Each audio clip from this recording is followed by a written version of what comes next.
Ukitazama ramani utaona ardhi ya miamba na mashujaa wa soka, mahali ambapo mpira si tu mchezo bali ni maisha. Katika ardhi hiyo kuna jina Simba Sports Club linalong'ara mithili ya nyota njema inayotoa nuru ya matumaini usiku wa kiza kinene. Yes, this is Simba. Hakika mnyama ametoka msituni kwa kishindo, na safari hii si kwa kuuma tu, bali kwa kuandika historia ambayo haitasahaulika kirahisi. Hii tumevuka. Poleni sana Kasongo, shughuli inakuja. Kufuzu hatua ya nusu fainali si bahati nasibu, bali ni kazi kubwa inayohusisha jasho, damu na akili timamu ya uchezaji wa kiwango cha kimataifa. Kikosi cha Simba kimeonyesha si tu nidhamu ya ufundi, bali moyo wa mapambano na roho ya Simba halisi wa mwituni. Kila pasi ilikuwa na maana, na kila shambulizi lilikuwa kama radi ya mchana inayoandaliwa kwa ajili ya mlinda mlango wa Al-Masry. Mabeki wa Simba walisimama kama ngome ya chuma, huku washambuliaji wakiwa kama makombora yenye GPS yakilenga goli la wapinzani na kuwatia hofu. Kwa hakika hii tumevuka, na sio kuvuka tu, bali kwa kishindo ambacho kitadumu kwenye vichwa vya Al-Masry mpaka mwisho wa mashindano haya.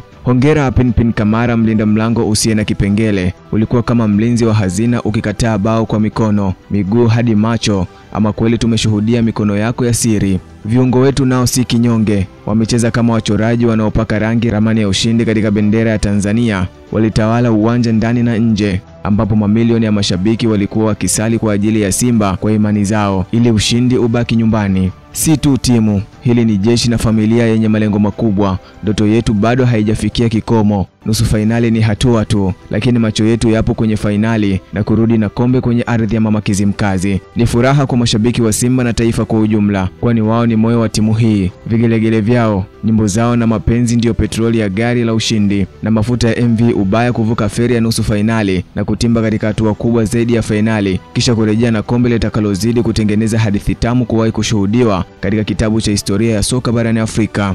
Tanzania inajivunia, Afrika inatazama. Endeleeni kuionyesha dunia kwa vitendo kuwa ubaya ubwela si tu kauli, ni ahadi, msimamo na maisha ya wana Simba. Muchos gracias mi hermano, merci beaucoup Simba Sports Club. Tunaendelea kuwaunga mkono kwa sababu hadithi hii tamu haijafika mwisho, bali ndio inaanza kuandikwa kwa moto wa dhahabu. Imeandikwa na Bakari Chimpanga na kusoma kwako na Hamis Twahiru. Shukran Berber.